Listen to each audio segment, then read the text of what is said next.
Puidu töötlemise ja mööbli tootmise eriala ei ole ammu enam 5 õlut saekaatrimeestele. Tase on üle mõistuse kõva ja ka masinad on niivõrd vinged, et näppude otsast lõikamine on peaaegu võimatu. Aga miks ikkagi peaks puidu töötlemist või mööbli tootmist õppima? Alustame sellest, et sul endal oleks tulevikus kuhugi istuda, kuskilt süüa ja kuhugi oma staff panna.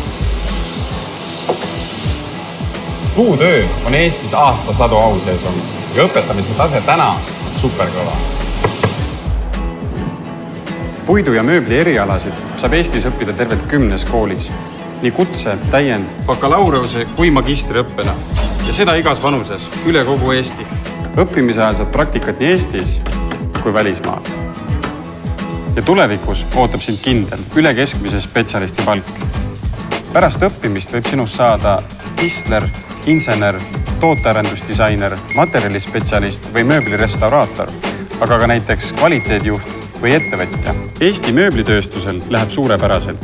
Eesti oli möödunud aasta Euroopa Liidu riikidest ühe elaniku kohta üks suurimaid mööbli eksportijaid. Aga räägi neile sina, Priit. Ma julgen tõesti väita, et tööst puudu ei tule. Ei täna ega tulevikus. Eestis on üle 550 mööblitööstusfirma, kes kõik ootavad sinusuguseid spetsialiste.